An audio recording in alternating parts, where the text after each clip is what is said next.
Hello, dear friend. Thank you for hanging out with a couple of multiples today. We are your hosts, Drew and Garden System. We are a married couple that both have dissociative identity disorder, or DID. Our lives are both ordinary and uniquely complex. Perhaps you were introduced to DID in a movie or TV show, or maybe you have been diagnosed with the disorder, or you are a therapist that wants to learn more about working with a client that has it. Whatever the case may be, we are glad you are here to learn all about how everyday tasks like grocery shopping and money management or going to the doctor can be a challenge for someone with dissociative identity disorder. The idea of disclosing one's diagnosis can be scary as well. You are making a difference by choosing to listen to this podcast today, because the more the world knows and understands DID, the easier it will be to disclose as needed. You can help dispel myths about DID and help spread awareness by sharing this podcast with a friend or loved one. Please visit acoupleofmultiples.com. Together, we can make a difference by taking the disorder out of dissociative identities.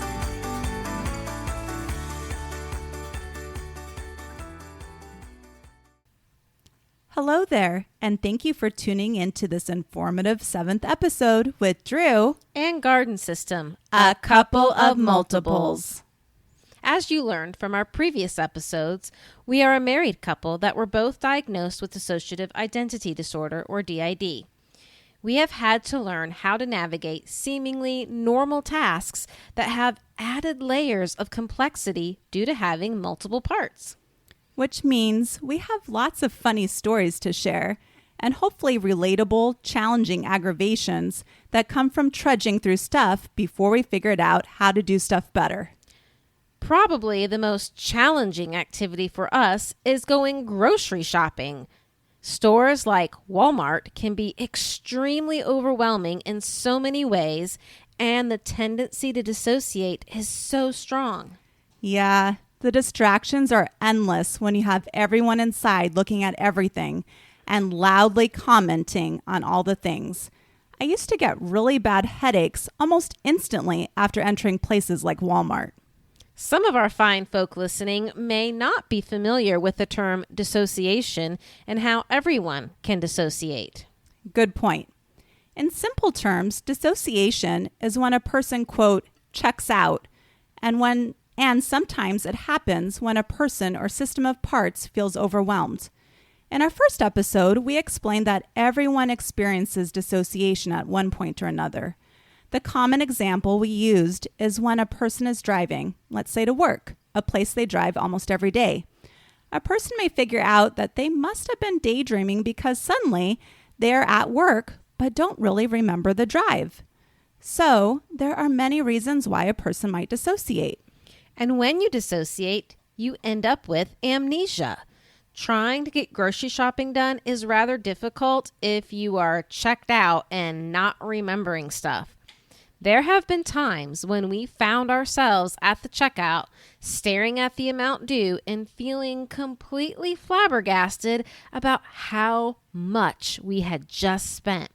Then we are looking in our cart at the shopping bags and feeling surprised at the items we see bagged up. Of course, that is the beauty about having two multiples shopping together. Or the complete demise. I mean, it's possible that one of us isn't dissociating, wrote a shopping list, and has checked the shopping cart before paying. But then again, if we are both completely overwhelmed, switching all over the place, and like 20 of us went shopping between the two of us, well, we could end up with cookies and stuffed animals instead of dinner. Happy littles, happy life? Happy littles, empty checking account. The mall is even worse if our teens go shopping together. Hot Topic and Claire's are fun. Managing money between all the parts is definitely a challenge. Our 2-year-old part once managed to order a cherry blossom tree online and had it delivered to our house to plant. Yeah, it's actually a sad story because she planted it and then the mowers mowed right over it. Aw, they're there. Blossom is still very upset about it, and we need to replace it at some point. and build a fortress around it. Anyway, yeah, the ease of ordering things online does not help. One day, I woke up with a drained bank account and a whole new wardrobe. Not for me, but for our Build-A-Bear. I'm not joking.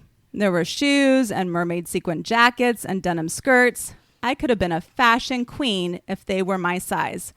But no, our Build-A-Bears are better dressed than us. It's funny, but not funny. Not all parts have a good working concept of where our money actually comes from. These are the same parts that start throwing tantrums when it is time to get up and go to work. But back to Walmart. Right now, what makes shopping hard is all of the holiday candy lining the shelves, all on display from the moment you walk through the door. We can't even get in the store without Daisy asking for a chocolate bunny.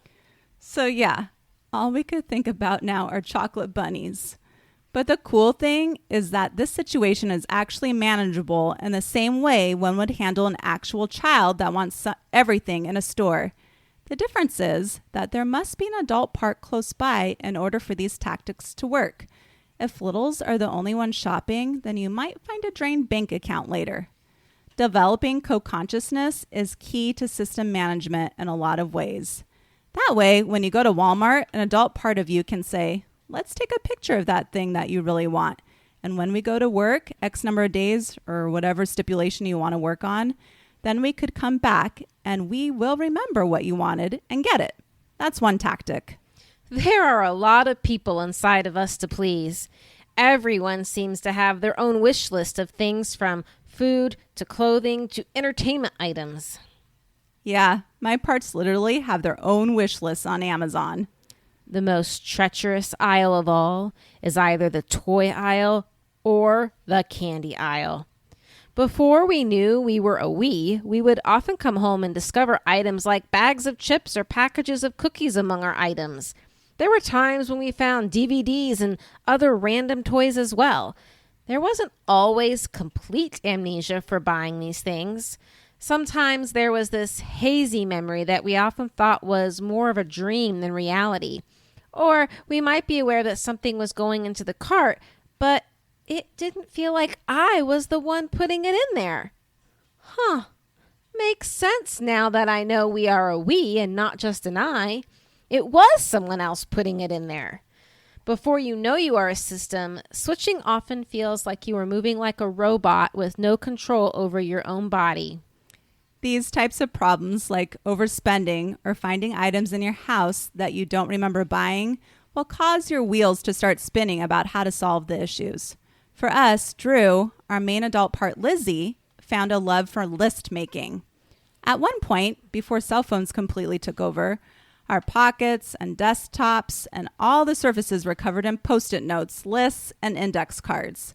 This list-making business helped me come up with plans and budgets and to-do lists, and I also came up with the brilliant idea of leaving my peoples inside notes. Notes of what to do and when, what we needed to buy, how much money we are budgeting to spend, and on what. And most importantly, we started to write our goals for our life, so we started to be on the same page about a multitude of things, which started bringing order to the chaos. Yes, getting on the same page for goals was crucial in a lot of these things. Another thing that works for our system is improving our internal communication. It used to be a lot of fighting and yelling at each other inside. Leanna would get upset about money spent. Keelara would get upset about food being bought and eaten. They would get frustrated, and we would come down on ourselves pretty hard. We took some parenting advice to help change what was happening internally, and Leanna started offering the others choices about items that they wished to buy and set a budget. For example, she might say they can spend $10 when we go to the store. So when they would want multiple things, she would ask them, would you rather have this or that? That offered some autonomy and responsibility to those parts, which helped get them to buy into the budget and to choose one item over another.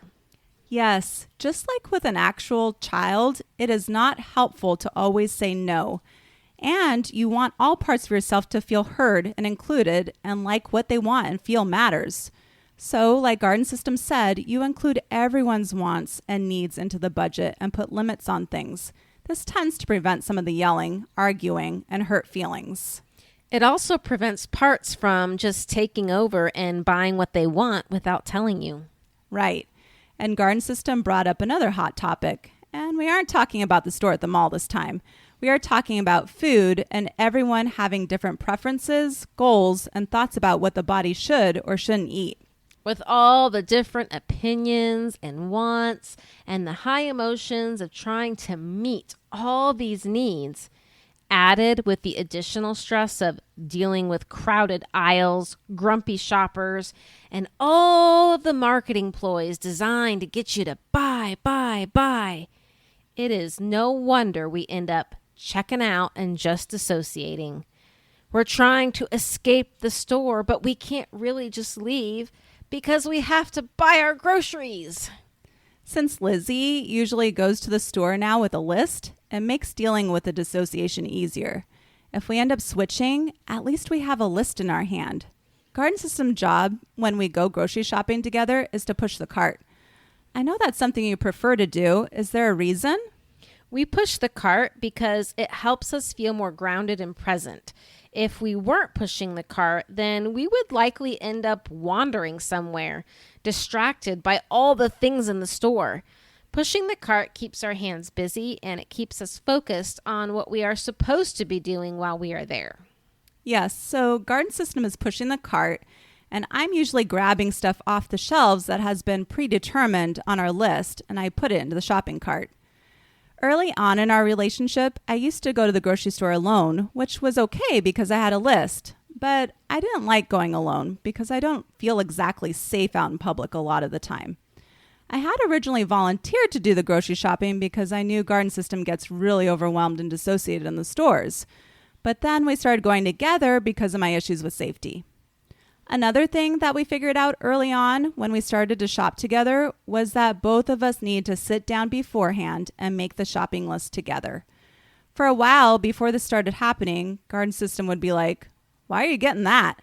And in my mind, I knew that I was going to make this or that for dinner, but she didn't know my thoughts, so it caused a bit of confusion.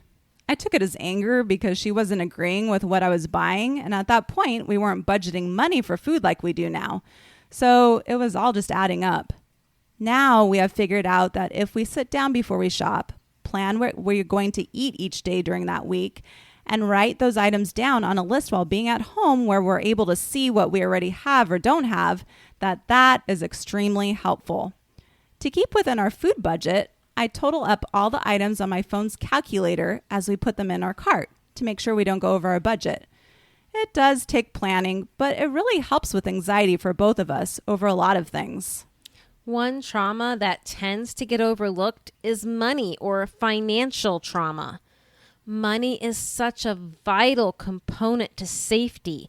And when you've been through experiences where your safety was compromised due to lack of money, then money can develop into a huge trigger.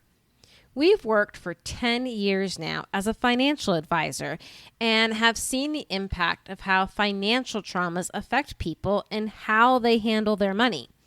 And we ourselves had numerous events that were tied to money that made us rather vulnerable. And now we have a lot of struggles with managing our money.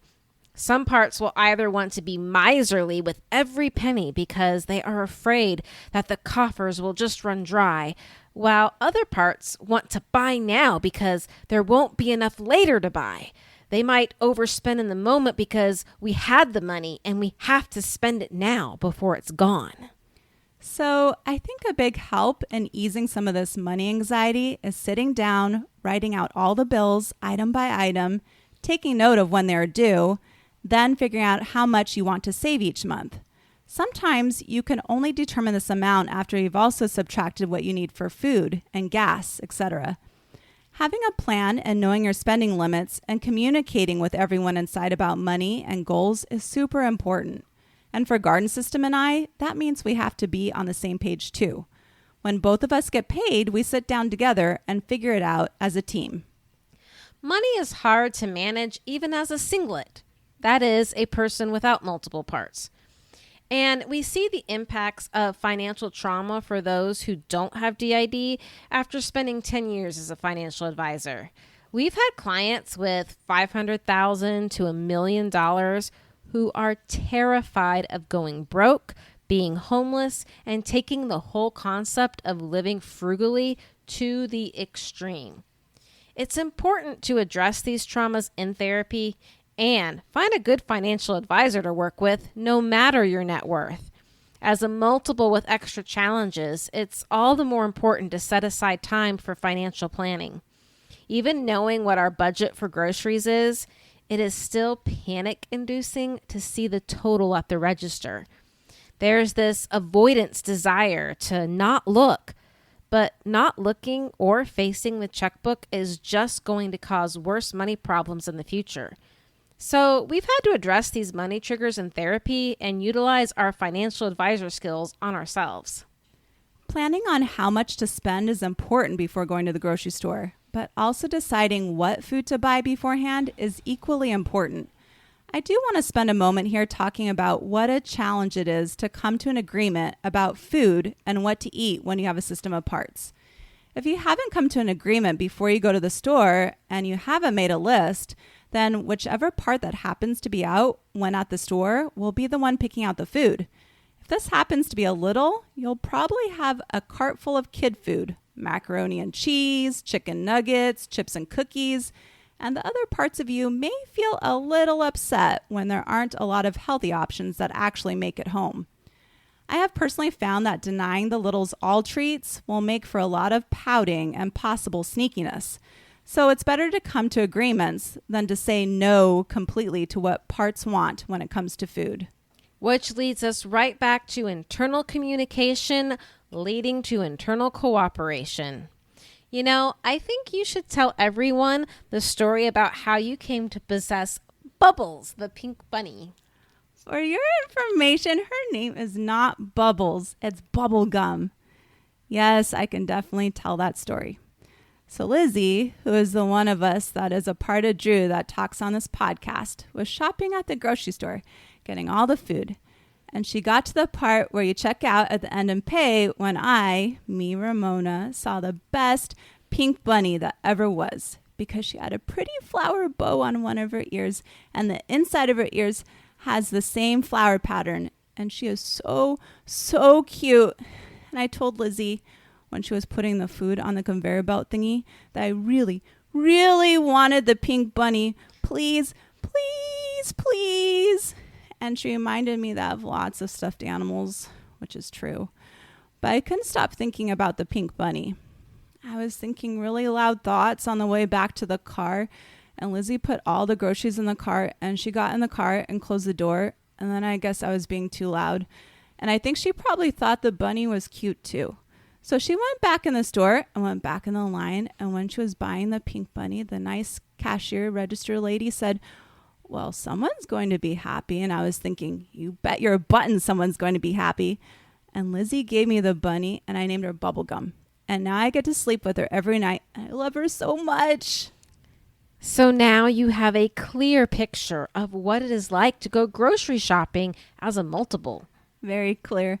Okay, Lizzie could come back now. That was a very important story about Bubblegum. The amount of stuffed animals we own is just astronomical. It was even more before we downsized. As you keep reminding me, you have way more than me, but we still have a lot ourselves too. Although most of them, I think, were gifts from you. Stuffed animals are very important and make the best gifts. Stock tip: buy companies that make stuffed animals. Correct. You'll make lots of money. Okay, getting Lizzie back. So we need a ground so we can talk about other more serious things. Okay, I feel my feet on the floor. I'm taking a deep breath. And I'm in this room with this microphone and garden system high. And I see pictures on the walls. And I hear the dryer going in the background. Okay, I'm back. And for the record, that is an example of how to get yourself grounded. Yep.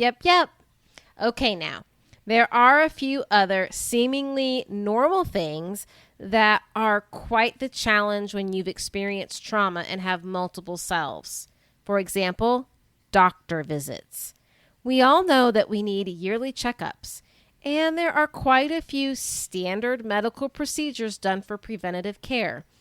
And these procedures can be quite invasive and re-traumatizing for not just multiples, but anyone with trauma. And while we are on the subject of medical procedures, research has shown that dissociative identity disorder has the potential to develop when young children are subjected to a lot of medical procedures and surgeries. Medical trauma is a real thing, and DID can develop as a result in some cases. There are lots of things I do to help myself when we need to go to the doctor. First, I decide which one of us is going to go. If what is going to happen does not involve us being put under anesthesia, then there's a good chance, present day, that I could maintain one part of me out the entire time. There are two of us that do better than others when it comes to doctor visits. Journey, the calm, easygoing adult part of me, does well at the doctor, and I am often naturally co-conscious with Journey, so I'm aware of what's going on without us feeling all of my anxiety, because I'm not the one in the body. The other part of me that I sometimes have out in the body when we need to go to the doctor is Feeny. I usually have Feeny out when we have to do something that hurts, or it might be more on the traumatic side. Feeny was programmed to think that she is immortal, and she is typically fearless. So she does really well with having to do stuff that usually causes the rest of us to not sleep the night before.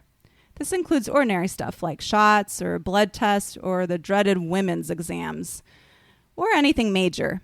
If we have to be put under anesthesia, then we run into some problems because we cannot guarantee who is being put under is going to be the same one waking up. Usually, it's a little that wakes up, and they end up scared out of their mind. Some of you might know Holly Crumpler and her son Dylan's short film on DID called Petals of a Rose. Holly discussed running into the same problem on social media with being put under anesthesia. She had a valuable solution that she found on Jade Miller's peersupportformultiples.com website that provides a PDF letter template to give to your doctor and staff about having DID so that the doctor can be made aware and could pre-plan things that would help before a procedure. Holly said she had a much better experience when the doctor and staff knew about her condition beforehand. I think it's worth a try. We once wrote a letter and gave it to my primary care doctor. At the time, we weren't very good at switching in a cooperative way, and often nonverbal parts would end up fronting when we were at the doctor. We were often left just staring and nodding and never being able to ask our questions or fully explain the things that were bothering us. Good point. This is when my list making comes in handy again. I write all my questions and concerns down so that no matter who ends up at the appointment, they can at least show or read the doctor the list. It's true. Sometimes, especially at the beginning of your DID journey, it is hard not to switch during anxiety-provoking activity, like going to the doctor. Switching is not something one has control over, so having a list to go by and or to hand to the doctor if you become nonverbal really helps. So how did the doctor respond when you gave them the letter you wrote up about having DID? Well, honestly, I don't really remember much. I think she tried to sound understanding and tried to ask us questions, but we couldn't really answer them. We were frozen. We don't see that doctor anymore, though. It was just too hard to explain, especially in the early days of our diagnosis. We switched doctors towards the end of COVID, and I think our diagnosis is on file, but we don't have issues talking to the doctor now like we did then. We had a conversation about DID with our eye doctor about a year ago because we noticed parts sometimes having slightly different visions. She had heard of DID, but didn't really know much about parts needing different prescriptions. She suggested we try various readers when those parts were out to see if that helped, which, of course, we never did. We had LASIK surgery maybe about 6 or 7 years ago now, and we're still feeling a little stubborn, admitting that occasionally we are having a hard time seeing. Maybe it is because even with slightly blurry vision, it is so much better than what we were seeing before surgery. So it doesn't feel like that big of a deal. Unless the print is super, super small. Well, and the body is getting older. Just saying. And we should probably move on before I get whacked a good one. Okay. How about the dentist? This is another triggery type of appointment with people being all up in your mouth. No fun. For me, again, I try to have the certain parts of myself that are least bothered to agree to be the ones out in the body during the appointment.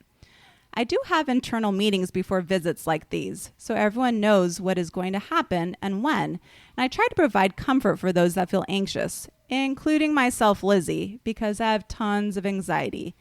I do use distractions a lot as well before something that isn't going to be pleasant, so I won't needlessly worry. Worrying doesn't help the situation, so finding something consuming and fun to do beforehand can help ease the energy. I personally find video games to be the type of distraction that works best for my system. If I feel particularly antsy physically, I find going on a walk or doing something physical before could help release that antsy energy. How about you, Garden System? Got any good tips specific for dentist visits? Yeah, dissociate. You know, that country song, the guy goes to the dentist and then he goes, some beach, somewhere. Yeah, I know I'm not a good singer. It's okay. Dissociation in and of itself is not bad or maladaptive. It can be totally useful, especially when you're stuck in a chair with your mouth held open as the dentist drills and pokes and prods away. True. Dissociation is a brilliant way to cope, so why not use it to get through something? It doesn't harm you or anyone. We have used it all this time to survive, so why not when you have to do something distressing? So you can literally intentionally go away somewhere in your mind while the dentist is doing what they have to do. Thinking about the beach or a theme park or something you're excited about are perfect things to be consumed in while at these appointments, especially at the dentist. It's not like you can do a whole lot of talking anyway when you have to have your mouth open. It's so true. And it's not easy. Really, it is just like doing the calm place, happy space exercise that we teach in EMDR. Some of the struggles that multiples can have is the inability to create a place that feels good to go. When we think of our inner world, almost all of the places were kind of scary or dark and did not feel good. Creating the cabin by the lake was the most peaceful place we were able to conjure up. I think that is why we ended up using such a vast fictive space for our internal world. Getting lost in that book series was probably the happiest we had ever felt. Even so, dissociation was the tool that helped us escape the traumas we experienced as a kid. We couldn't actually get away, so we dissociated. This is what makes dissociation a superpower, actually. The problem comes when we dissociate at times that maybe are not safe to do so. Right, or where it's not appropriate to dissociate, like at work. Yes, I too created spaces in my internal world as an adult to use to comfort or be a happy place to go to and spend time in. I visualize a spiral staircase going down to large double doors. When I see myself walking down the staircase, I use this time to take deep breaths and calm my body. And when I enter the double doors, I see what I created, a huge dome where you can see the stars and sky, but never get rained on, or have anyone be able to come in that isn't supposed to be there. Under this dome is my own water park with waterfalls, slides, and a big pool. I also have lounge chairs and fire pits and grassy and sandy places where the littles can play. That sounds beautiful. We want to go there. It reminds us of a mindfulness exercise from the DBT book about imagining yourself walking down a spiral staircase to sort of get into the center of yourself. Before we knew we were a we sometimes did staircase visualizations, but usually we were going up towards angels or higher beings or something like that. We thought we could just climb our way up to God. The staircase visualization does feel comforting and centering to us. We just talked about intentional dissociation and using it to help get through unpleasant experiences, like going to the dentist. But sometimes people find themselves dissociating when they don't want to, or freezing and they get stuck. When you dissociate on purpose, how do you stop? Well, usually if the dissociating is intentional, when the unpleasant thing is over, then I stop by, let's say, having to get up out of the dentist chair. Having to move and talk and walk out of the place gets me grounded fast. How do you stop when you dissociate on purpose? Moving is the best way, like you said. If it seems too hard to move, I just start with my eyes and make myself start looking around the room. Simply making myself aware of my surroundings can help anchor me in the present moment. Then I might do small movements like shifting in my seat if I'm sitting or wiggling my toes. I keep a lot of fidgets in my purse, like the Pop-It toys or a small plastic egg of putty or even just some kind of tiny toy. For a while, I had the tiniest Minecraft skeleton figure and I would just hold it in my closed fist. When I have fake nails on, sometimes those nails have a bumpy surface due to the glitter or designs, and I can just run my thumb over my fingernails for a physical sensation. Using my senses in that way helps all of us to recognize that we are here and now. Yes, it's hard to not be in the present moment when you are using all of your senses on purpose. Okay, let's pause for a second to summarize here. In this episode so far, we have covered how seemingly ordinary tasks like going to the grocery store or going to the doctor or dentist can be challenging for multiples until they employ some strategies. Most of these strategies include doing some planning before actually going about these tasks, like deciding which part or parts will be doing the grocery shopping or going to the doctor. It can help to make a list just in case switching occurs, so everyone can remain on the same page, literally. We also covered helpful tips on budgeting and being financially stable as a multiple. Another challenge we would like to cover is disclosure. How do we determine who to tell and exactly what to tell about our diagnosis? Well, it definitely depends on the situation, and oftentimes there's no clear-cut right or wrong. It's personal preference. But I think it's safe to say that it's wise to sit down and list out the pros and cons of disclosing for each unique situation. Each and every system will do disclosures differently. It's important to know what is best for all of yous.